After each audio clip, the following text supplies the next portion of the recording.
صلى الله عليك يا رسول الله صلى الله عليك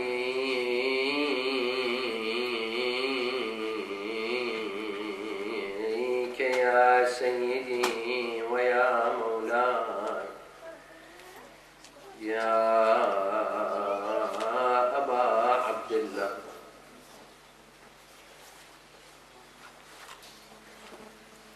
يا رحمة الله الواسعة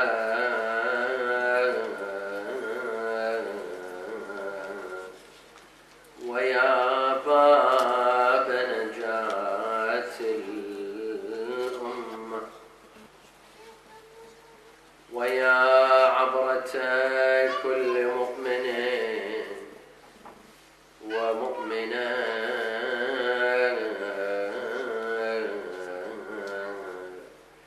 يا مظلوم يا غريب يا شهيد كربلاء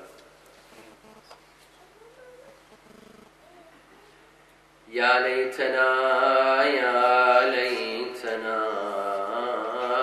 كنا معكم سادتي فنفوز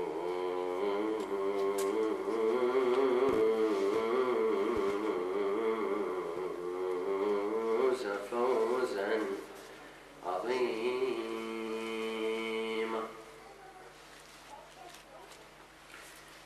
أعوذ بالله من الشيطان الرجيم. بسم الله الرحمن الرحيم.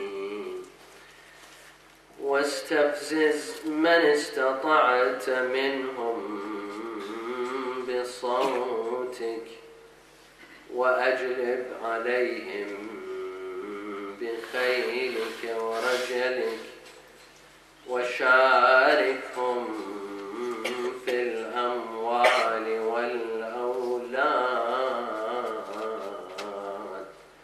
صلوا على محمد وآل محمد. اللهم صل على محمد وآل محمد. A second for the love of Imams Al-Hassan wal-Hussein. اللهم صل على محمد وآل محمد. A third for the love of Fatima al-Zahra with your loudest voices. اللهم صل على محمد وآل محمد.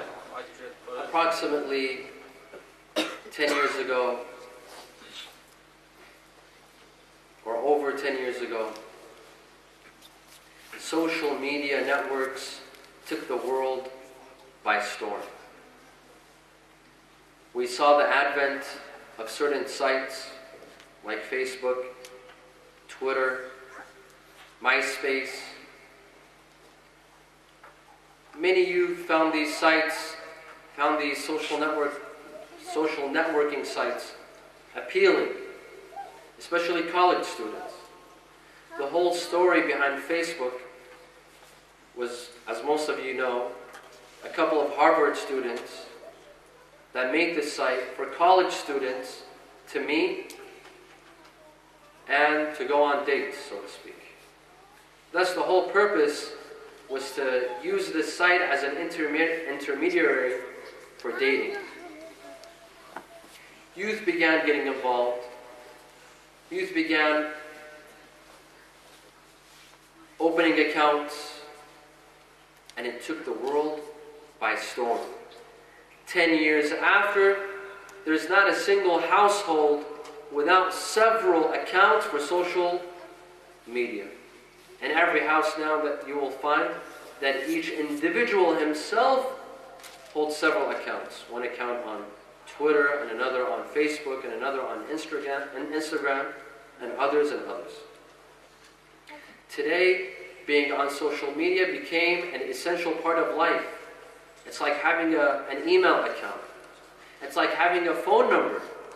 You will rarely find someone without an account on social media. According to recent statistics, from the ages of 18 to 38, 98% of them use social media networking.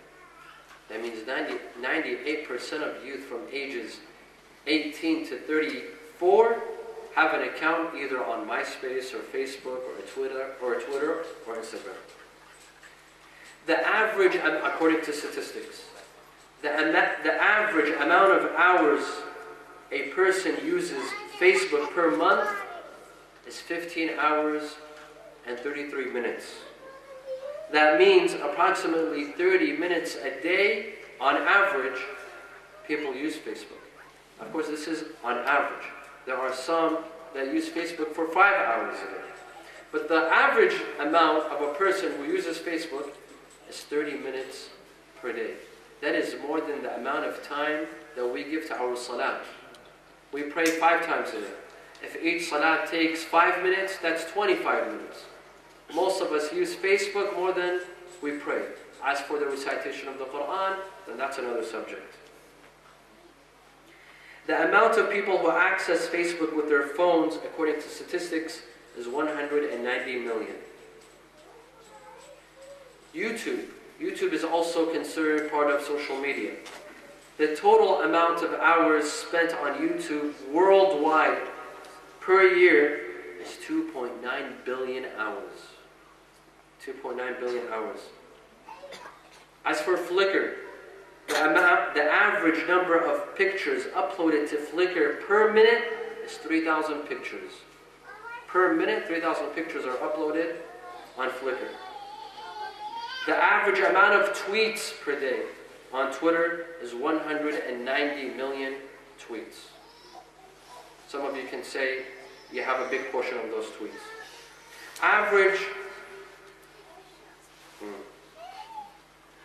And YouTube, which is also, as we said, part of social media, it reaches more adults aged 18 to 34 more than any cable network.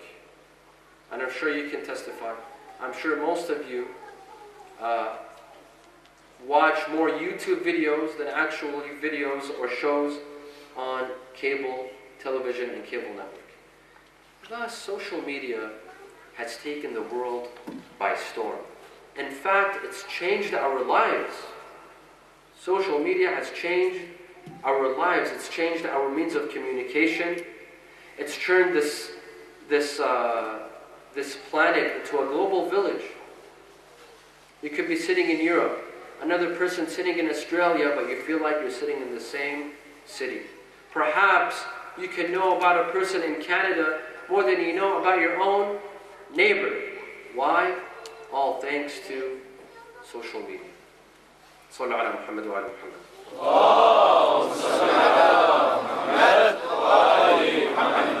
Now the problem is, because of this subject is so abundant, it's so important, it's played such an important role in our lives.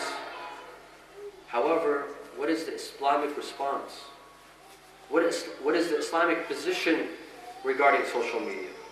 What do our scholars say regarding social media? Is it allowed? Is it not allowed? What form of usage should be allowed towards social media? Unfortunately, we have not seen an Islamic response. We have not seen a response from our Islamic seminaries, our Hawza, and our scholars. Our scholars, for the past century, for the past 1,000 years, not century, for the past 1,000 years, have debated certain topics and ideas that are old. And this is coming from an insider, from someone inside the Hawza, who's been in the Hawza for the past 10 years. Sometimes we debate certain topics that have become ancient, that have become old. Some of the topics that we debate have sometimes become irrelevant. And we've left the topics that are relevant, we haven't searched them. And this is a problem. We need an answer from our Islamic seminaries and our maraja and our hawza as to what should be our position towards social media. Should each and every single one of us have an account or no? Should it be banned? If we have an account, how should it be used? What are the guidelines? Posting pictures, is that allowed? Certain tweets, certain provocative tweets, are those allowed or not? What are the guidelines? What are the red lines? What are the do's and don'ts? Unfortunately, these are questions that await answers. Our scholars have given laws and have given answers to all aspects of life. When it comes to marriage, scholars have discussed all the details of marriage. How a man is supposed to propose. He proposes to her father, the amount of dowry, the time of marriage. There are certain times out of the month which it's recommended. Other times should be avoided, and so on and so forth. When it comes to our dietary system, we have laws pertaining as to how to eat, what to eat, which sort of animals, how to slaughter the animals, so on and so forth. Business transactions, scholars have discussed all forms of business transactions. Even, forgive me to say, even how to use the restroom, scholars have given us the guidelines and the rules how to use the restroom. But today we face a problem. Today social media has entered our homes. There's a couple of at least 5, 6 social media accounts in our homes. All of our youth have participated. But what are the guidelines? What are the rules and regulations? Our Hawza is yet to come up with rules and regulations, something that I would like to call fiqh al-tawasul al-ijtima'i. The laws, the Islamic laws pertaining to social media. Sallu ala Muhammad wa ala Allahumma salli ala Muhammad wa ali Muhammad. Now, in order to come up with laws and draw certain guidelines and rules and regulations for social media, we need to become familiar with the benefits and the dangers of social media. What are the pros and what are the cons? In order to pass a judgment, you have to weigh out, you have to make a scale. What are the good things about social media? What are the benefits? Is it improving people's lives? And at the same time, we have to look at the cons. We have to look at the dangers. Is it negatively affecting people's lives or not? We need to weigh out the pros and cons, the benefits and the dangers. We can summarize some of the benefits. Number one, social media has made mass communication accessible. It's made it easy. And it's made it free. Mass communication. You can get your idea, your thought, your opinion across the globe, across the world in no time. At the punch of a button. All you have to do, click a button, and you can get your thought, your idea, your picture, your video, whatever it is, whether it's a good thing or a bad thing, you can get it spread all over the world. It's fast, within minutes, within seconds rather. It's free.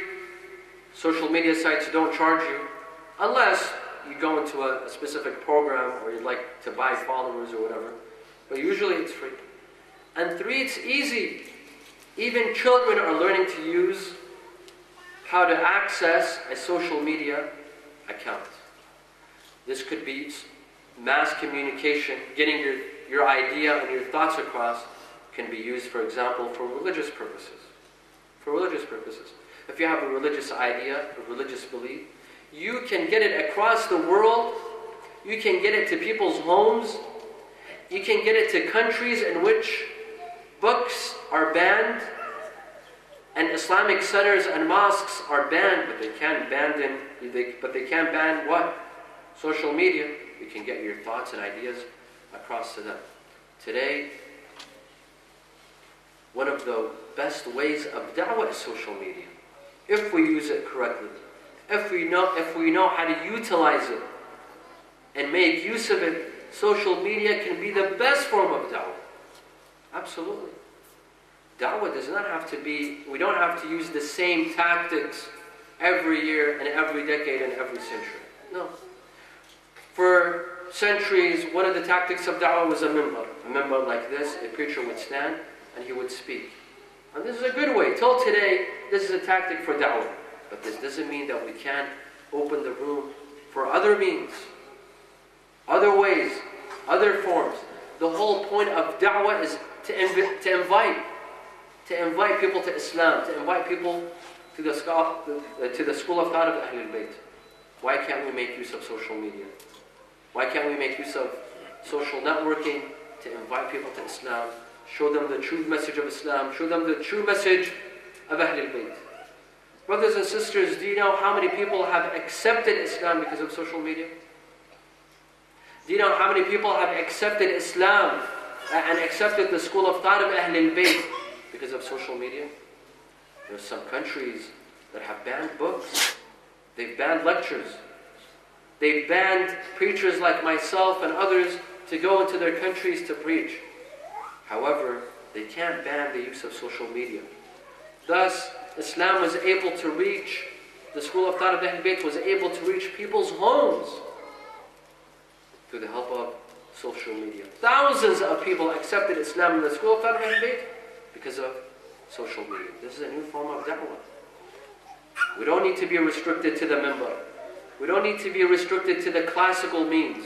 No, there's new means. Islam does not restrict us. If there's a new way of da'wah, let's make use of it. Why can't we make use of YouTube in order to invite people to Islam?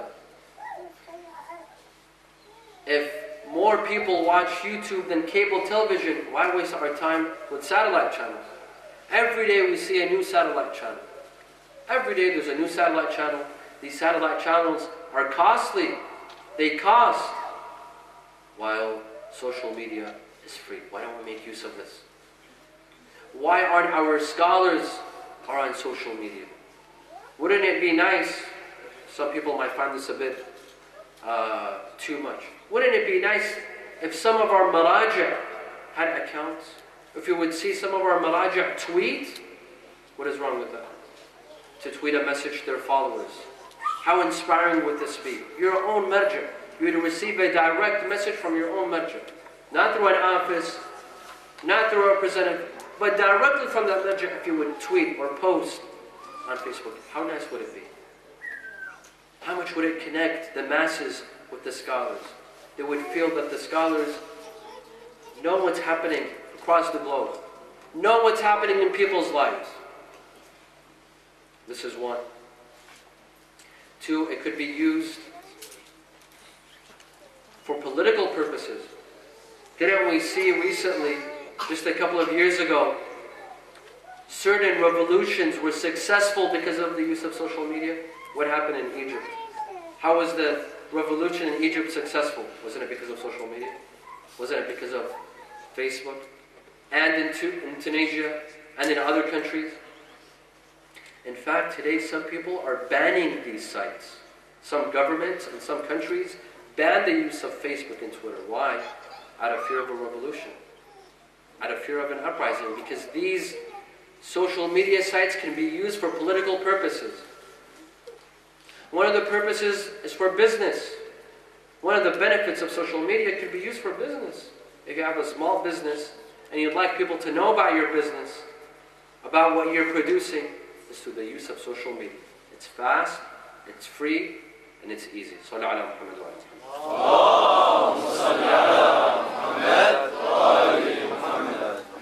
One of the benefits of social media is meeting new people.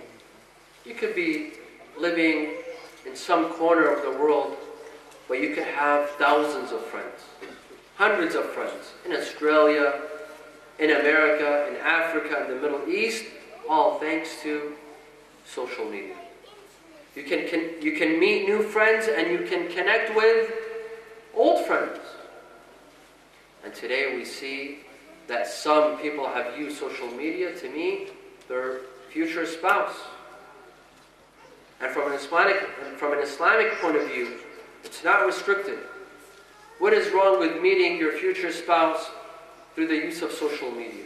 Especially if you live in a small community. I visited a lot of communities, and there's youth that say that we don't have any candidates. Who am I supposed to marry? Should I move to another country? There's no more good men, good young men. The good ones are taken. There's no good young woman suitable for marriage. All the good ones are taken. Should I move? Well, one of the proposed solutions could be social media. However, with restrictions, of course. It shouldn't turn into chaos. It shouldn't become chaotic and all red lines are passed. No. If it's used in a suitable Islamic manner, in a respectful manner, social sites could be used to meet your future spouse. Sometimes it's easier than meeting in person. You feel more comfortable speaking on social media sites. You get to discover what you have in common. You get to discover each other's personalities. And at the end of the day, it either reaches marriage or not. But I know tens of couples that marry and their marriages are successful and they have children and they have good Muslim children because they met on social media sites. This is one of the benefits of social media. Among the benefits of social media is mass information. It's the wealth of knowledge and information available on social media sites. What is it that you want to learn about? Islam? You can find every single article on any sort of subject, in any language that you want, on social media sites. If you'd like to know about politics, social media is the perfect place. If you'd like to discover about science, the latest research from the top universities, they have Twitter accounts. Harvard Research Center has a Twitter account. You could go on their account and read about the latest research on neurosis, on neurology, on biology, on chemistry. It's a wealth of information, but if it's used in the right way, if our youth use it in the right way, it's a wealth of information. Just by sitting at home using your iPhone, you can discover lots of information and lots of knowledge. This is one of the benefits of social media. And there's other benefits, but this is a summary. Now, as for the dangers of social media, like everything else that has benefits and dangers, like cars. Cars have benefits. They transport you from one place to another. And they have dangers of killing people. They can turn into killing machines. Just like cars and planes and ships and guns, even guns, they can kill people and they can rescue people. They can rescue lives. Social media is the same. It has benefits and it has dangers. What are the dangers? Among the dangers of social media is that, number one, it can become addictive. It can become very addictive. I see some youth, their iPhone has turned into a body organ, like a hand or a feet. They can't leave the phone. If they leave the house and they remember that their phone is at home, they have to come back and get it. They can't spend an entire day without their phone and without social media. It's become addictive. Have you seen some people? You speak to them, they're on their phone. During salah, they're on their phone. In between salah, they're on their phone. During family gatherings. During lectures. Inshallah, not during my lectures. In the classroom, the professor is speaking, the professor is teaching, but this person's texting and tweeting and posting on Facebook or chatting on WhatsApp. It becomes addictive. For some people, it's become very addictive. Some people get up in the middle of the night just to check a message. Maybe at 4 in the morning, they reply, and then they go back to sleep. It's happened. It's made people dependent. How do you discover if something is addictive or not? How? If you want to know if you're addicted to something like Coke, or Pepsi, or smoking, or social media, how? If you become dependent on it. If you feel that life will stop without it, that means you're addicted. Dependency. When you feel your life is dependent on it. I hear so many times from people that I can't live without my phone. I can't live without my Samsung or iPhone. I can't live without it. Life will stop. The hours will not pass. That means you've become addicted. That means you've become too dependent on it. Let me tell you something, my dear brothers and sisters. Sallu ala Muhammad wa ala Muhammad.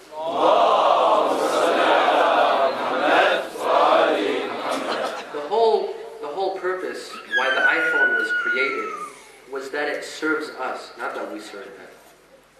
So that makes our life easier, not life a hellfire. So that makes things easier, so that it serves us. But when we reach a position in which we begin to serve the iPhone, we begin to serve Facebook and Twitter, when it begins to destroy our lives and not benefit us, that means there's something going on. There's something wrong going on. There's something wrong with the formula. There's some people that are addicted. Even when they're driving. I see people, even when they're driving, he wants to answer. Even if it's a very small text, it's not even important, but he or she has to answer while they're driving. This is haram, my dear brothers. Haram. Because when you're driving and you're texting, you're putting your life in danger and the lives of thousands of other people. Thousands of other people in danger. A couple of weeks ago, just about a month ago, I was in the U.S. Less than a month ago. The city that I was staying in Los Angeles, a major car accident took place. Why? Because of a young lady at 4 in the morning, along with a couple of people in the car with her, and others, a couple of people in the car with her. She was texting while she was driving. Accidentally, she went in the wrong side of the freeway, meaning against traffic. Traffic is coming this way, she went in the other way. She got in a head-on collision. 6 people were killed because of this accident. But she wasn't killed. She didn't die. She's like a cat. But she's in jail now. She's in jail now because of texting and driving. My dear friends, this is haram. You're setting your life in danger. Allah subhanahu wa ta'ala gave you this beautiful life because of a worthless message. According to statistics, that texting while driving is more dangerous than driving under the influence of alcohol. It's more dangerous. If someone drunk and drives, it's less dangerous than texting and driving. And according to statistics, that texting while driving makes a crash 4 times as likely. 4 times as likely. So next time when you're driving, don't say, I'm going to recite Ayatul Kursi, Atwakkal ala Allah, and answer, no. Wallah haram. This is haram. If you don't care about your life, worry about the lives of the others on the street. There could be children. There could be children. La samahallah, you kill one person. How will you live for the rest of your life? If you killed a 3-year-old child, how will you live for the rest of your life? What will you tell their parents? What will you tell Allah?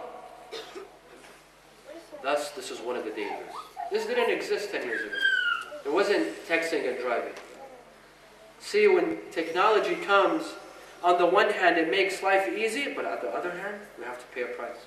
10 years ago, there were no accidents from texting and driving. Today, every day, you will see people that got in a car accident because of texting and driving. Sallu ala Muhammad wa Muhammad. Among the dangers of social media is that it could affect your schoolwork. I know many youth that were good students, and they're very smart, they're very intelligent, but they don't study because of social media. Because they go to the library supposedly to study, but they end up watching YouTube videos, they end up tweeting, they end up reading about people's tweets, they end up having a chat on WhatsApp for an hour and a half, but they think it's just 5 minutes. Especially when you're on WhatsApp, time flies by. You don't even realize that time is moving. Before you know it, you see that 2 hours have passed by, and you weren't able to read a single page. Or you weren't able to type that paper that is due next week. Isn't this our story? All of us. And there's a lot of youth that have fell back in school. They develop poor grades because of social media. This is very dangerous, my dear friends. This is very dangerous. What does poor grades mean? Poor grades mean a poor education. A poor education means a poor job. When you have a poor education, who's going to hire you? And having a poor job means what? No marriage. No marriage. Who's going to give you their daughter? When you're not making good money, people are not just going to hand you their daughter when you're making 200 euros a month. No one's going to do that. If you have a low income, don't expect someone to hand their daughter to you. People have raised their daughters in a precious way. Most daughters are taken care of, they're spoiled. They're not going to give it to a young man that's not going to take care of it. Let's have this in mind. This is one of the dangers. Among the dangers of social media is that it affects our family ties. It affects our family ties. Before social media, families were a lot closer. If you look back at pictures of family events 10 years ago. You see everyone smiling, everyone's participating in the conversation, everyone is having a say. But look back at pictures, take pictures of your family gatherings today. Everyone is texting. The dad is quiet, the mom is quiet, the brother is quiet, and the sister. And the only time they talk is when they're sharing something on the phone. This is our family gatherings. Our family gatherings have turned into texting sessions. Like, let's get together and text. This is what it's turned to. A father doesn't know what's happening in the life of his son. A mother doesn't know what her daughter is doing. Why? Because we're too busy with our iPhones. Even more than this, one of the dangers is that it has led some to give up their family responsibilities. A husband is so busy with social media that he neglects his wife. He neglects his children. There are some women, they're so busy on social media messaging their friends, she neglects her husband. She neglects her children. She neglects her house, her home. This is very dangerous. Sallallahu ala Muhammad wa ala Muhammad. Allahumma salli ala Muhammad wa ali Muhammad. Among the effects, among the dangers of social media is that it weakens our social skills. It weakens our social skills. How? Let me explain to you. Before social media, we didn't know anything about texting. If you had a message to convey, you go to someone personally and you convey it. You convey that message. If you have a desire, you have a wish, you're angry at someone, you go personally and you say it. Today it's all about text. It's all about texting. It's all about you want to deliver a message, you text it. You're angry at someone, you text it. Why? Because you can't say it personally. You lose your social skills. Communicating directly becomes difficult. Why? Because texting is easy. No one's looking at you. No one's making eye contact with you. You're not shy, you're not embarrassed. You feel you can say whatever you like. Thus, it's lowered our personal skills, personal social skills. And this is a huge problem. You can't do anything other than text. Whatever you're asked to do, you'll say, I'll text about it. Yes, I'll inform this. Even when a boss wants to fire his employee, he'll text him, you're fired. Why? Because he can't tell him in person. This is among the problems. It's lowered, it's weakened our social skills, our personal social skills.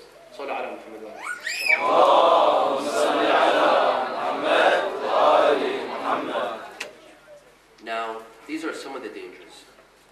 Among the real dangers of social media is that it could damage your reputation. It can damage a person's reputation. The things that we put on social media, on these sites, it's public information. It's not private information. When you post a picture, millions of people can see this picture. When you tweet about having ice cream, millions of people can see that tweet. It's not just you and your friends. It becomes public information. As soon as you click, it becomes public information. Now, what is it that you're posting? Which kind of pictures are you posting? Are they appropriate? Are they not appropriate? The pictures that you take, especially my dear sisters, my younger sisters, the pictures that you post of yourself, which kind of pictures are they? The hijab that you're wearing, the makeup that you have, which sort of image does it give of you? These are serious questions. It has an effect on your reputation. You think it's fun. You think your friends are going to see you, and it's fun and all that, but it's a lot more than that. It's about reputation, my dear friends. And then the same thing with young guys. The pictures that they take of themselves, of their six-packs, of their shirt, the tweets. I don't know what he did on the weekend with his buddies. He wants to post something about it on Facebook. Well, this damages you. And then you complain when you propose, why are people giving you their daughters? Or this young lady, she's not receiving proposals, she wonders why. She's damaging her reputation. Her poor mother sits at home praying that Allah sends someone to propose to her. She recites dua al-tawassul every night for someone to come and propose, while her daughter's ruining her reputation online, on social media. This is one of the drawbacks. This is one of the negative effects, that it could damage a person's reputation easily with the click of a button. But we think it's funny, we don't care. We think it's fun, we think it's enjoyable. As long as our buddies have a laugh at it, as long as we amuse a couple of guys, we get a couple of guys excited because of this nice picture, that's all that matters. This is dangerous. Among the dangers of social media, my dear friends, is that it's a network for shaitan. It's become a device for shaitan. The Quran says, and I read you the verse that I started with, وَاسْتَفْزِزْ مَنِ اسْتَطَعْتَ مِنْهُمْ بِصَوْتِكَ وَأَجْلِبْ عَلَيْهِمْ بِخَيْلِكَ وَرَكَبِكَ وَشَارِكْهُمْ فِي الْأَمْوَالِ وَالْأَوْلَادِ. Shaitan has many means, my dear friends. Shaitan has many means. Shaitan can come to us through music. This is not from me, this is from the Quran. وَاسْتَفْزِزْ مَنِ اسْتَطَعْتَ مِنْهُمْ بِصَوْتِكَ, with your voice. Attract them and fool them and deceive them with your voice. What voice? Music. And singing. It could come through TV and television programs and movies. But today, nowadays, youth are not watching as much TV as they used to because they have another option, which is social media. Shaitan comes to social media, my dear friends. He does. He uses it as a device. Shaitan makes use of every opportunity he can to get to you. Don't think that he doesn't exist online. He does. On social networking, young people, they feel comfortable to speak, to message one another. There's no parental supervision. The mom is not watching, the father is not watching. In fact, no one's watching. Only two young people and a chat box, and they could say whatever they want. You don't think shaitan will come? You don't think shaitan will say, flirt, say something, give her a compliment her eyes, even though her eyes don't look good? Compliment his looks or something. This is how it starts. One comment from here, one comment from there. Before you know it, they're flirting. A couple of days later, they're meeting somewhere. And then disasters occur. Disasters occur. Families are ruined. Lives are ruined. Shaitan comes, my dear friends. This is one of the means of shaitan. Social media is one of the devices that shaitan is using today. Thus you have to be careful. Yes, I go back and I say that I won't contradict myself in saying that social media could be used to meet your future spouse. Yes, but if you remain within the guidelines, you don't pass the red lines and the guidelines, it's fine. The problem is when there's no intention of marriage, when there's only false hope. They're not even thinking about getting married. Marriage is a 5-year plan down the line. Here shaitan comes, my dear friends. How many families were ruined because of social media sites? How many? How many parents grew gray hair because of the problems that came to them and their children because of media sites? How many? Do you know how many divorces occurred because of these sites? If it's not used properly. It could become a utensil and a device for shaitan. Be very careful. Sallallahu alaihi wasallam.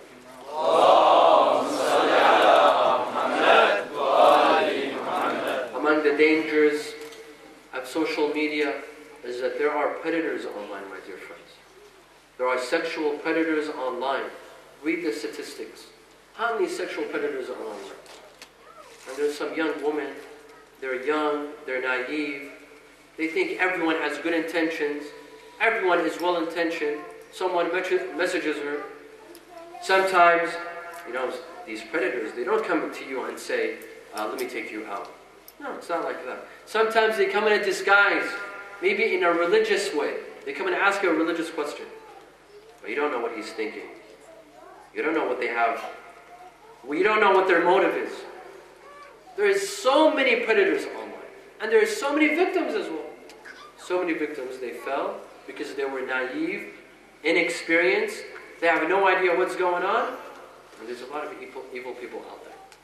This is one of the major dangers. That's why my advice to parents, your young children, be very careful, monitor them. Make sure you know where they're going online, the websites that they visit. Have what do you call it? Parent restriction. Parent restrictions. Put restrictions on internet use. This is an option for you. Put restrictions. A 9-year-old child might not know. They can have access to all sorts of websites with the click of 3 or 4 buttons. 3 or 4 buttons. Be very careful. There's so many dangers out there. We have to watch out. صلوا على محمد وعلى محمد.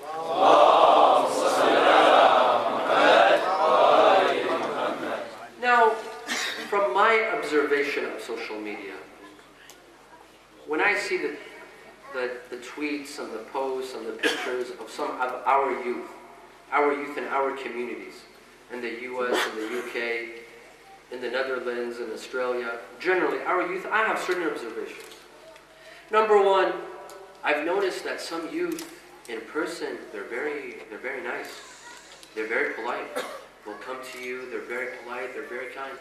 But as soon as they're online, they become harsh. Some of them become evil. They make some of the most rude comments. Have you noticed some people like this? Offline, they're very polite. In person, when they speak to you, they're very polite. But when they go online, first of all, they have to comment on everything. I've seen some people. On every single post, they have to comment. This is not nice. Second, their comments are sometimes harsh.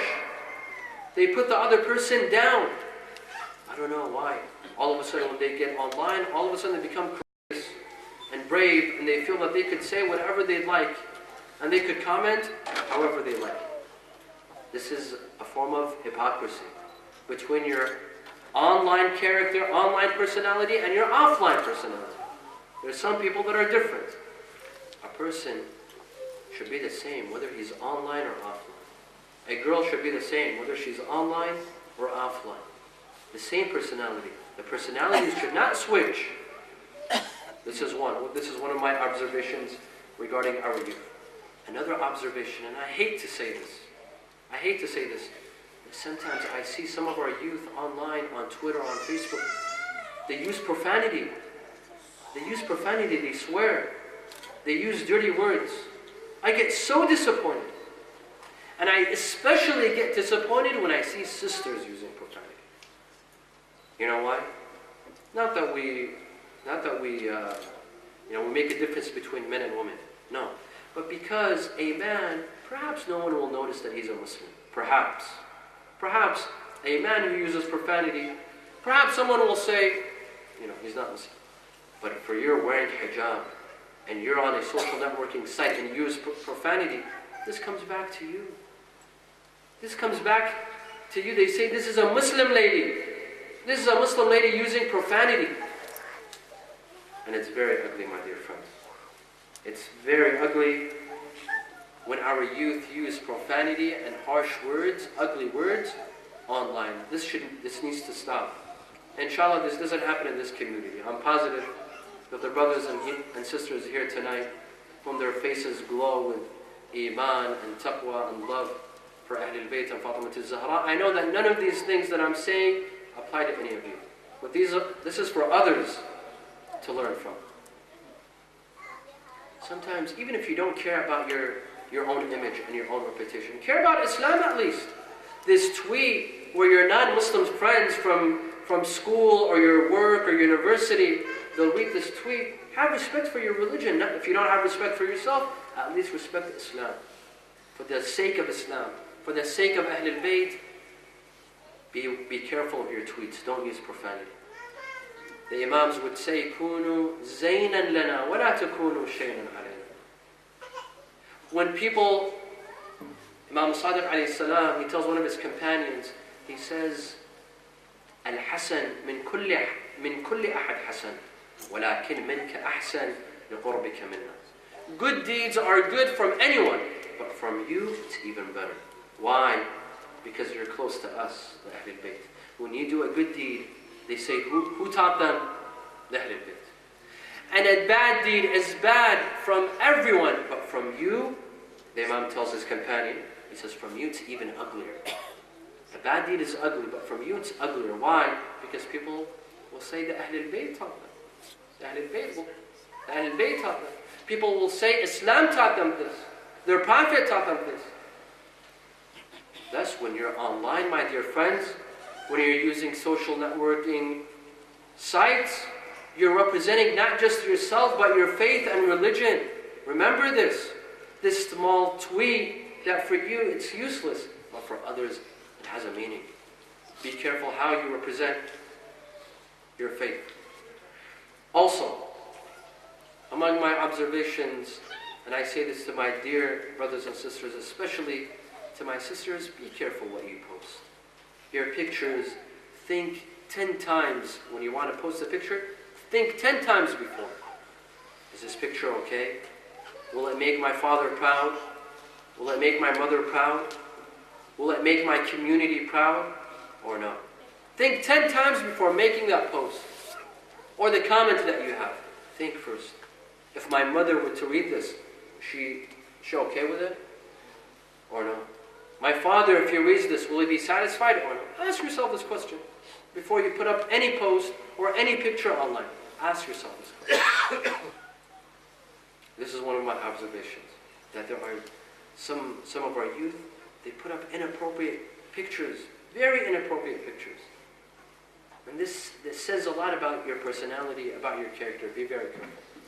Among my observations is that some sites, some of these social media sites like Facebook and Twitter have become a media for followers of Ahlul Bayt to attack one another. How disappointed do I get when I see certain groups that attack certain maraji' on Facebook or on Twitter. They attack a certain religious figure or an Islamic figure or a Shi'i figure. How disappointing is this? These sites for some youth have become an arena to fight and to argue and to curse one another and to trash one another. How embarrassing is it when a non-Muslim comes and reads that this Muslim group is attacking the other Muslim group. This Shia group, followers of this marja', are attacking the followers of that marja'. How embarrassing is this? If a non-Muslim reads it, or a non-Shia reads it. Isn't this embarrassing? Be careful. Have respect. We shouldn't make use of these media sites to divide one another, rather to unite each other, not to attack one another. Thus, in conclusion, my dear brothers and sisters, I suggest the following.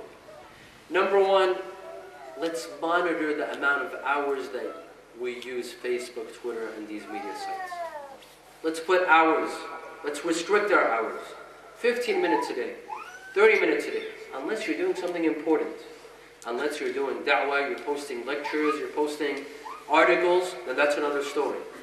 But if it's merely for entertainment purpose, for personal purpose, put a limit. Because if you don't put a limit, you'll get carried away. Number two, be careful of who you speak to and what you say to that person. Be careful. Number three, be careful of the pictures that you post and the words that you post. And number four, let's make use of these sites for da'wah. Let's encourage people to come to Islam. Let's give a good image of our religion on these social media sites. Let's teach people about Rasulullah sallallahu alaihi wa and Fatimah al-Zahra alayhi salam. Let people learn. These are the best days and the best nights. When I see a page about Ahlul Bayt, I get happy. Because we're using technology for the benefit of Islam. How happy do I get when I see a page on Fatimah al-Zahra alayhi salam? Or about the virtues of Fatimah al-Zahra alayhi salam in Sunni sources. Or about the life and biography of Fatimah al-Zahra alayhi salam in Sunni sources. This is what we need, my dear brothers and sisters. Let the world know about the Ahlul Bayt. We owe it to them. We owe it to them. Let them know. The Imam says, لو عرف الناس محاسن كلامنا لاتبعونا. if people know about our true teachings, they'd follow us. But because me and you, we have shortcomings, we're not telling people about the Ahlul Bayt. We're not allowing people to discover the Ahlul Bayt. It's simple, my dear friends. You don't need to be a scholar. You don't need to be a preacher to serve Islam. You can serve Islam through your phone, through a website, through a post. Imagine if all Shia youth every day, just each and every single one of us posted a hadith from Ahlul Bayt. A small hadith. You pick up a book from Nahj al-Balagha or any of these books, you choose a small hadith. Someone posts it in Arabic, another person in English, another person in Dutch, in German, and French. All of the Shia youth make one post every day about a hadith. How many people would be attracted to Islam in the school of thought of Ahlul Bayt? Am I right or am I wrong? Let's think about this. Let's make use of this. Allah subhanahu wa ta'ala will ask us on the Day of Judgment. وَقِفُوهُمْ إِنَّهُمْ مَسْئُولُونَ. Rasulullah will hold us accountable. Fatima al-Zahra will hold us accountable. Fatima al-Zahra will tell us that I gave my life for Islam so that you may become a Muslim, so that you may be guided. What did you do for Islam? Imam Hussein alayhi salam will say that I gave all that I had for Islam. My children, my life, my companions. But what did you do for Islam? Sallu ala Muhammad wa ala Muhammad. اللهم صل على محمد وآل محمد. Fatima, وما أدراك ما فاطمة. In a hadith, إنما سميت فاطم فاطمة لأن الخلق فطنوا عن معرفتها. Fatima was called Fatima because people don't know her essence, don't know who she is. Do we really know who Fatima is? We don't.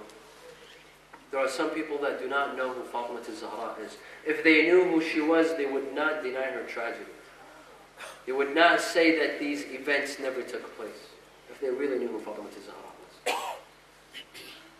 There's something about Fatima al-Zahra. There's some form of secret that me and you and every single human being, we can't even comprehend. Our minds cannot comprehend the status and level of Fatima al-Zahra alayhi salam. In Hadith al-Kisa, when all the Ahlul Bayt gather under that cloak, under the Kisa, Jibreel asks Allah.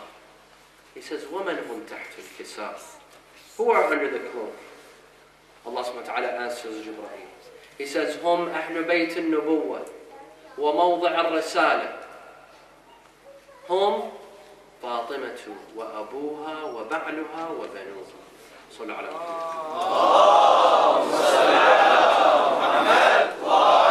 محمد. When Jibreel asks Allah, who is under the cloak? Of course Jibreel knew.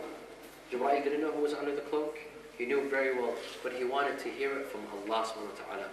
Allah says, they are the household of prophecy. They are the household of the message. They are Fatima. Allah subhanahu wa ta'ala begins with Fatima. Fatima is in the middle. Fatima is the centrifuge, and everyone else revolves around her. Hum Fatimatu wa abuha wa ba'luha wa banu. They are Fatima and her father, her husband, and her two sons. What is this about Fatima al-Zahra? What is this? In a hadith narrated in both Sunni and Shi'i sources, that Fatima al-Zahra will be the first person to enter paradise on the Day of Judgment. What is this about Fatima al-Zahra? What is this greatness? A hadith that Bukhari himself narrates. He says, قال رسول الله صلى الله عليه وآله إن الله يرضى لرضى فاطمة ويغضب لغضبها. You know, when a person becomes religious, if a person reaches a great level of religiosity and righteousness, this person is pleased to Allah's pleasure and is angry to Allah's anger. If you see two people gossiping and backbiting, you become angry. Why? Because Allah is angry. If you see someone helping an orphan, you become pleased. Why? Because Allah is pleased. We have a hadith that say when a person is pleased to Allah's satisfaction and is angered to Allah's anger, this person has reached a great level of being religious. Regarding Fatima al-Zahra, Rasulullah does not say Fatima is pleased to Allah's pleasure and is angry to Allah's anger.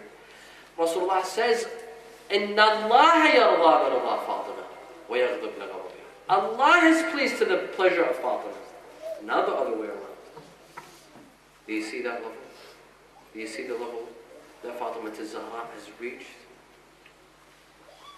Imam Hussein Qazwini says, نحن حجة الله عليكم وأمنا فاطمة حجة الله علينا. We are Allah's proof for you. Imam Hussein Qazwini says, we the Imams, we the Ahlul Bayt, we are Allah's proof for you, and Fatima is Allah's proof for us, the Ahlul Bayt. She's the proof for the rest of the Imams. What is this level? What is this level that Fatima al-Zahra alayhi salam had? Yet she was oppressed. She was oppressed by her father's nation. Rasulullah sallallahu alayhi wa would come to the house of Fatima alayhi salam and would not enter her house without permission.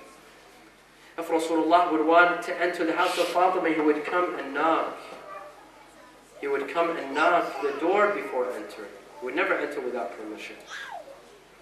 Yet these men, they came and entered the house of Fatima. Let alone knocking, let alone seeking permission, they entered the house of Fatima, and Fatima was not fully covered. Fatima al-Zahra is not fully covered. Imagine, Fatima al-Zahra is a symbol of chastity and modesty. Imagine this tragedy that fell upon her. These men rage into her house, and she's not fully covered. قال سليم قلت يا سلمان هل دخلوا ولم يك استئذان فقلت إي وعزة الجبار قد دخلوا ولم يكن على الزهراء من خماري. They entered the house and Fatima al-Zahra was not properly covered. This was the greatest tragedy. This tragedy was greater than the tragedy of breaking her ribs. On a day like this, in one narration, on a day like this, the 13th of Jamada al-Ula, Fatima al-Zahra alayhi salam woke up in the morning. Her servant Fidla, her servant Asma bint Umays, she comes to Fatima al-Zahra. She tells her, Sayyidati, I see that you look better today. You look healthier today. Fatima al-Zahra says, La ya Asma, today is the last day of my life. Today I'm a guest with you, and tomorrow I'll be leaving you. I only have a couple of hours with you, Ya Asma. She says, take my bed outside in the courtyard. Asma takes her bed outside. Fatima al-Zahra sleeps on her bed, and she asks Asma bint Umays to direct the bed towards the Qibla. When a person wants to die, is ready to die, they direct their beds towards the Qibla. Asma bint Umays says that I kept on hearing Fatima al-Zahra alayhi salam busy with the remembrance of Allah. She kept on saying dhikr. She was busy with dhikr. All of a sudden, before this, Fatima al-Zahra alayhi salam tells Asma, she says, Ya Asma, when my sons Al-Hassan and Hussein come back home, make sure that they eat their food first. She said, why, my lady? She said, because if they come home and they see their mother dead, they will not eat any longer. So make sure they first eat, and then you tell them about their mother. Asma bint Umays says that Fatima al-Zahra's voice began becoming weak and weaker and weaker. She was busy with dhikr. All of a sudden, the sound of Fatima al-Zahra stopped. I went to her, I said, Ya Sayyidati, Ya Fatima. She did not answer. Ya Mawlati, Ya Fatima. There was no answer. I got close to her and I saw that Fatima had departed this life. She said, I threw myself on Fatima al-Zahra. I said, Ya Sayyidati, Al-Wada' Ballighi Salami ila Abiki Rasulullah. I sat next to the body of Fatima. I began to cry and weep. Finally, I covered the body of Fatima al-Zahra with a wrap. Al-Hassan and Al-Hussein come inside the house. Asma says immediately they came inside the house. Al-Hassan immediately asked, Ya Asma, Aina Ummuna Fatima? Where's our mother Fatima, Ya Asma? Asma says, Sayyidi, I told him, Sayyidi, Kula ta'amakuma, come and eat your food. Al-Hassan kept on insisting, Aina Ummuna Fatima? She said, Sayyidi, Kula ta'am, al-ta'amu jahiz. Al-Hassan, she said, my son, my dear sons, eat your food before it gets cold. Your food is ready. Al-Hassan said, Ya Asma, mata ra'aytina na'kul min duni ummuna Fatima. Ya Asma, when have you seen us eat without our mother Fatima? She says, it was here. Al-Hassan was a bit older. It was here that Al-Hassan realized that his mother was gone. He rushed out into the courtyard. He saw the dead corpse of his mother Fatima. He threw himself on the body of his mother Fatima. And he says, and he shouted, Ya Ummah, kallimini Ya Ummah, fa'ana waladuki al-Hassan. Al-Hussein had no idea what's happening. He saw his older brother crying, but he didn't realize that his mother is dead. He came to the dead body. He saw his older brother weeping and crying. Historians say that he didn't throw himself on the body of Fatima. Rather, he came and he placed his cheek on her feet, and he said, Ummah kallimini fa'ana waladuki al-Hussein. Mother, this is Hussein. This is your son Hussein. Speak to me. Al-Hassan wal Hussein rushed inside the masjid. Rushed to the masjid. They were crying. They were weeping. The Sahaba, they were all standing. Amir al-Mu'mineen was standing. They began crying. Al-Hassan wal-Hussein were crying. The Sahaba greet Al-Hassan wal-Hussein. Yabna Rasulillah, mada yubkikuma? Why are you crying? They said, Awalaysat qad matat ummuna Fatima? And hasn't our mother Fatima died? When Amir al-Mu'mineen heard this sentence, Amir al-Mu'mineen could no longer stand. He had to sit on the ground. He had to hold his back. Fatima al-Zahra has departed this life. Nafsi, nafsi, ala zafaratiha mahbusatun. These are the words of Amir al-Mu'mineen himself. Nafsi, ala zafaratiha محبوسة يا ليتها خرجت مع الزفرات لا خير بعدك في الحياة وإنما أبكي مخافة أن تطول حياتي. Life is not worth living after you, O Fatima. And the only reason why I cry after you, Fatima, is because I'm afraid I will live a long life and I will not be able to see you soon, Ya Fatima al-Zahra. قامك يا بويا ما رعوني وخلاف عينك مرمراني وبرا المدينة طلعوني يا ومن البج عليك امنعوني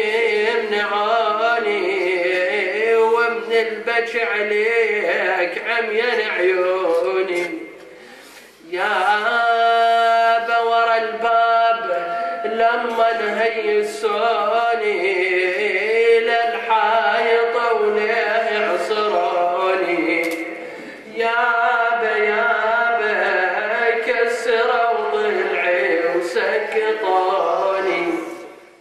هذا القليل منا بكرمك ومن المؤسسين ومن الحاضرين ولأرواح المؤمنين والمؤمنات والعلماء والشهداء نقرأ سورة الفاتحة مع الصلوات.